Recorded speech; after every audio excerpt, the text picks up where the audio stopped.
दोस्तों, आज हम पर्यावरण के बारे में भी अध्ययन कर रहे हैं जो काफ़ी महत्वपूर्ण है एग्जाम के दृष्टिकोण से।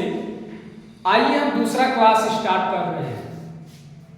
आज हमें जानना है कि पर्णपाती या मानसूनी वन क्या होते हैं, ये भारत के किन क्षेत्रों में पाए जाते हैं। तो पर्णपाती या मानसूनी वन भारत के उन क्षेत्रों में पाए जाते हैं जहां पर वर्षा 100 से 200 सेंटीमीटर के बीच होती है। जहां पर वर्षा 100 से 200 सेंटीमीटर के बीच होती है वहां पर पर्णपाती वन पाए जाते हैं। अब हमें ये जानना है ये पर्णपाती वन आर्थिक दृष्टिकोण से कैसे महत्वपूर्ण है। जो ये पर्णपाती वन है एक विशेष ऋतु में पत्ती विहीन होते हैं। इनके जो पेड़ पौधे होते हैं ये विरल होते हैं, तो इनकी कटाई भी आसानी होती है। इस तरह से आर्थिक दृष्टिकोण से ये काफी महत्वपूर्ण होते हैं। इनकी जो लकड़ियां होती हैं वो बहुमूल्य प्रकार की होती हैं। अब ये पर्णपाती वन भारत के किन किन क्षेत्रों में पाए जाते हैं। तो ये पर्णपाती वन भारत के पश्चिमी हिमालय, विशाल गंगा मैदान, झारखंड, छत्तीसगढ़, महाराष्ट्र, मध्य प्रदेश, उड़ीसा, तमिलनाडु इन जैसे क्षेत्रों में पर्णपाती या मानसूनी वन पाए जाते हैं। अब हमें देखना है कि इन क्षेत्रों में प्रमुख वृक्ष कौन कौन से हैं। तो वो प्रमुख वृक्ष हैं साल, सागौन, शीशम। साल, सागौन, शीशम ये प्रमुख वृक्ष पर्णपाती या मानसूनी वन के हैं। ये पर्यावरण की दृष्टिकोण से काफी महत्वपूर्ण क्वेश्चन है। इसके बाद आता है मरुस्थली वन कि ये बताइए कि मरुस्थली वन कहां पे पाया जाता है। भारत के किन क्षेत्रों में मरुस्थली वन पाया जाता है। तो भारत के जिन क्षेत्रों में 50 सेंटीमीटर से कम वर्षा होती है वहां पे मरुस्थली वन पाया जाता है। अब यहाँ के जो मरुस्थली वन है यहाँ पर जो पेड़ पौधे पाए जाते हैं उनकी टहनियां झाड़ीनुमा के रूप में होती हैं। जो उनके वृक्ष होते हैं वो पानी की खोज में काफी गहरे चले जाते हैं। अब ये मरुस्थली वन भारत के किन किन क्षेत्रों में पाए जाते हैं। तो पश्चिमी राजस्थान, गुजरात, कर्नाटक का छायावृष्टि प्रदेश इन जगहों पे मरुस्थली वन पाए जाते हैं। इनके प्रमुख वृक्ष कौन कौन से हैं आइए हम ये जानने की कोशिश करते हैं। तो मरुस्थली वन के प्रमुख वृक्ष हैं बबूल, नागफनी, धौकड़ा, खेजड़ी। तो आइए हम दोबारा बता देते हैं, आप ध्यान से सुनिए। बबूल, नागफनी, धौकड़ा, खेजड़ी ये प्रमुख वृक्ष हैं। ये क्या है? ये प्रमुख वृक्ष है जो मरुस्थली वन में पाए जाते हैं।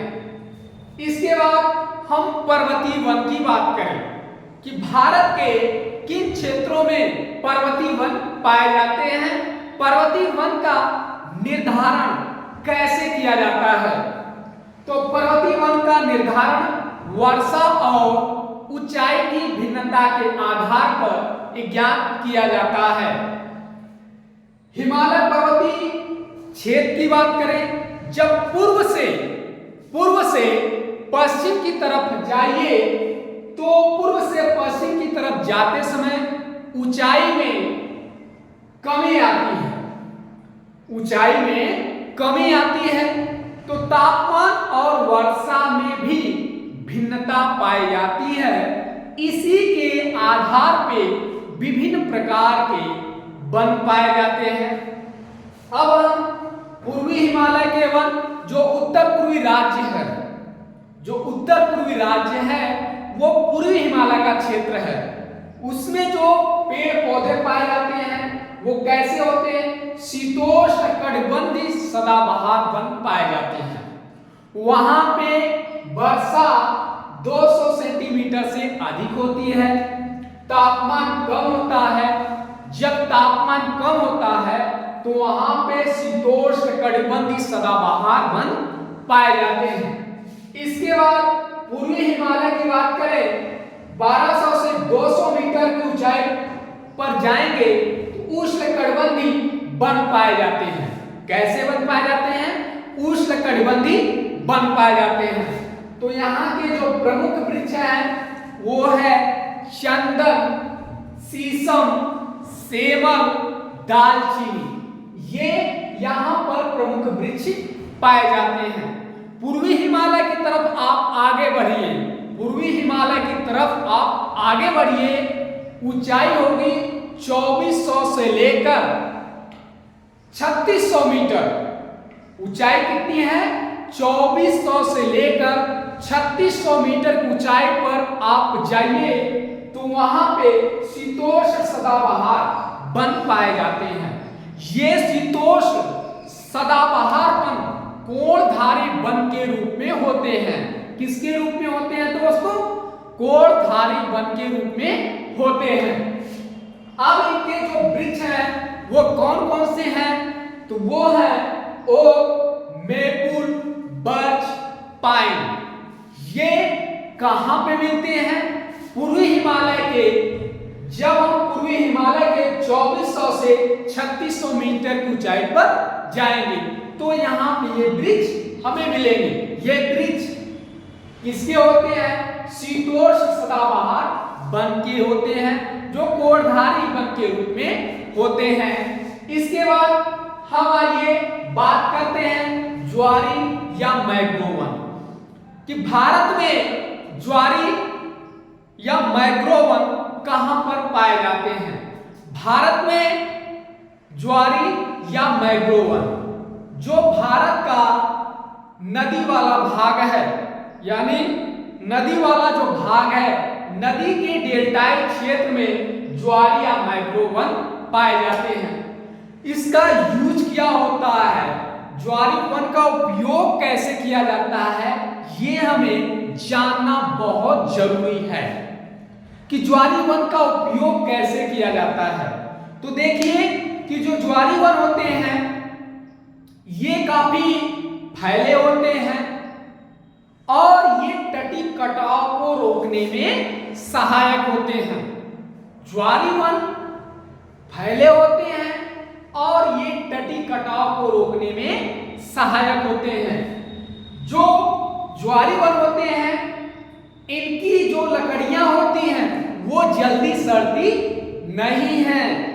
जब लकड़ियां जल्दी नहीं सड़ती हैं तो इनका यूज, इन लकड़ियों का यूज नाव की पेदी बनाने में किया जाता है। तो पूछा जाता है कि बताइए किन लकड़ियों का यूज नाव की पेदी में किया जाता है। तो जो मैंग्रोव वन होता है, मैंग्रोव वन की लकड़ियों का यूज नाव की पेदी बनाने में किया जाता है। अब ये पौधे कहां कहां पे पाए जाते हैं, किस किस नदी के डेल्टाई क्षेत्र में पाए जाते हैं?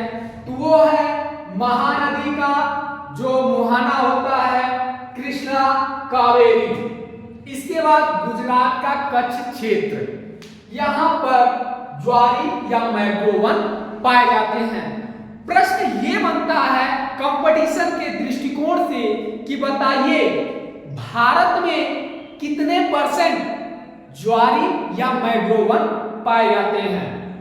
तो हम कहते हैं भारत के 0.5 प्रतिशत भाग पर ज्वारी या मैक्रोवन पाए जाते हैं। इसके बाद जो ये ज्वारी या मैक्रोवन होते हैं, इनसे इनके छाल से रेजिन नामक तेल निकाला जाता है। ज्वारी या मैक्रोवन के छाल से रेजिन नामक तेल निकाला जाता है, जिसका यूज हम चमड़ा साफ करने में करते हैं। इस तरीके से हम ये जान गए कि ज्वारी या मैक्रोवन आर्थिक दृष्टिकोण से काफी महत्वपूर्ण होते हैं। तो हमने आपको कंपटीशन के व्यू से इतना सब कुछ बताया, आप इसको समझिए। नहीं समझ में आता है तो फिर आप देखिए, जब तक पूरा वीडियो आप नहीं देखेंगे तो आपको कुछ समझ में आने वाला नहीं है, क्योंकि यहीं से ही क्वेश्चन पर्यावरण के बारे में बनाएगा, चाहे आपका यूपी टेट हो, चाहे सुपर टेट हो, चाहे यूपीएससी हो, कोई एग्जाम हो, अगर वो पर्यावरण से क्वेश्चन बना रहा है तो इन्हीं से ही क्वेश्चन उठाएगा और आपसे पूछ लेगा। इसका जो पहला पार्ट है वो हम भारत की वनस्पतियों में डाल दिए हैं, वहां से शुरुआत किए हैं और ये दूसरा क्लास था। इसके बाद हम तीसरा क्लास भी लेकर आएंगे। तब तक के लिए आप हमें धन्यवाद करिए।